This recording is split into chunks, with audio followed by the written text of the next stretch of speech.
Thiruvanchoor Radhakrishnan MLA മാധ്യമങ്ങളെ കാണുകയാണ് തത്സമയ സംപ്രേഷണത്തിലേക്ക്. പിന്നെ വിസ്താരം നടത്തും. 4-5 കൊല്ലം കഴിഞ്ഞു.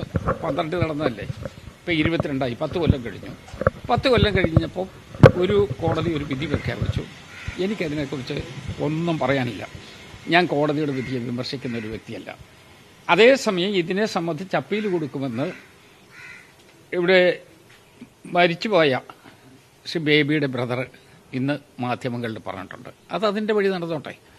അദ്ദേഹം നടത്തിയ ഒരു പ്രസ്താവന അത് അദ്ദേഹത്തിൻ്റെ കൺഫഷൻ സ്റ്റേറ്റ്മെൻ്റ് ആയിട്ടാണ് വന്നത്. അതാണ് കേസ് വരാൻ കാരണം.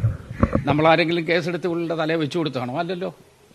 അദ്ദേഹത്തിൻ്റെ ഒരു യോഗത്തിൽ അവർ തന്നെ ക്രമീകരിച്ച ഒരു സ്ഥലത്ത് മണക്കാട് വെച്ച് എം മണി തന്നെ പ്രസംഗിക്കുന്നു. എം മണിയുടെ പ്രസംഗത്തിൻ്റെ അടിസ്ഥാനത്തിൽ അദ്ദേഹത്തിൻ്റെ പ്രസ്താവന ഒരു കൺഫഷൻ സ്റ്റേറ്റ്മെൻ്റായിട്ട് വരുന്നു. അതിൻ്റെ അടിസ്ഥാനത്തിൽ മറ്റ് നിയമ നടപടികളിലേക്ക് പോകുന്നു. അതല്ലേ വന്നിട്ടുള്ളൂ. അതിനിപ്പോൾ എന്തിനാ എൻ്റെ തലയിൽ കുതിര കയറാൻ വരുന്നത്?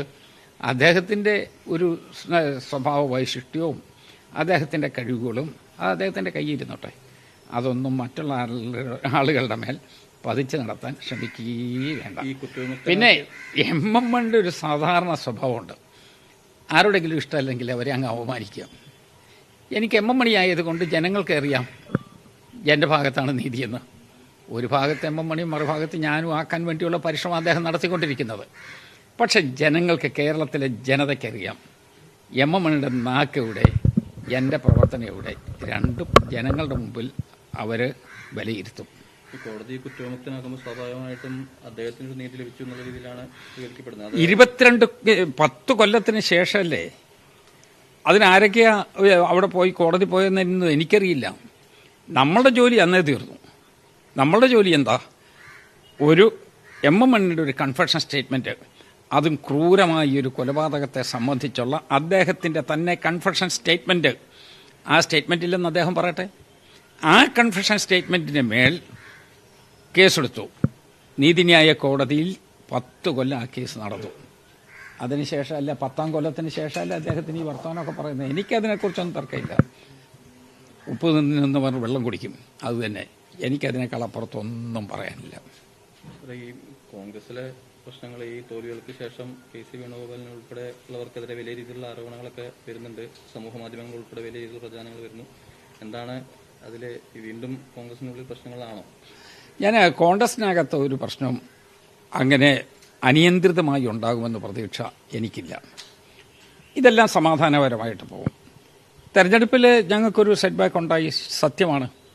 പക്ഷേ ആ സെറ്റ് ബാക്ക് കൊണ്ട് ലോകം അവസാനിച്ചു എന്നൊരു തോന്നലൊന്നുമില്ല. ഇന്ത്യൻ നാഷണൽ കോൺഗ്രസ് എത്രയോ നൂറ്റാണ്ടുകൾ പഴക്കമുള്ളൊരു പാർട്ടിയാണ്. അതുകൊണ്ട് സ്വാഭാവികമായിട്ട് ഇതുപോലുള്ള ചെറിയ ചെറിയ ഇഷ്യൂ വന്നാൽ ഞങ്ങൾ ആ ഇഷ്യൂവിനെയും അതിജീവിച്ച് മുന്നോട്ട് പോകും. അതിനുള്ള ശക്തിയും കരുത്തും പാർട്ടിയുടെ നേതൃത്വത്തിനുണ്ട്. ഞാൻ അതിനിടയ്ക്ക് ഈ പറഞ്ഞതൊന്ന് കംപ്ലീറ്റ് ചെയ്തോട്ടെ. നമ്മളിവിടെ പാർട്ടിക്കകത്ത് ഈ സോഷ്യൽ മീഡിയ ആയുധമാക്കി നേതാക്കളെ ബ്ലാക്ക്മെയിൽ ചെയ്യുന്ന ഒരു സിസ്റ്റമുണ്ട് എന്നുള്ളത് ഇപ്പോൾ പ്രകടമായിട്ട് വരികയാണ്. സോഷ്യൽ മീഡിയ വെച്ച് പാർട്ടിക്കകത്ത് ആധിപത്യം ഉണ്ടാക്കാനോ ഇഷ്ടമില്ലാത്ത നേതാക്കളെ അപമാനിക്കാനോ നടപടിയുണ്ടായാൽ അതിന് ഒഴിവാക്കുന്നതിന് വേണ്ടി അങ്ങനെയുള്ള ഒളിയുദ്ധം നടത്തിക്കൊണ്ടിരിക്കുന്ന ആളുകൾക്കെതിരെ ശക്തമായ രൂപത്തിലുള്ള ഒരു നടപടി ഉണ്ടാകുന്നതിന് വേണ്ടിയുള്ള സംവിധാനം ഇന്ന് ശാസ്ത്ര സാങ്കേതിക യുഗത്തിലുണ്ട്.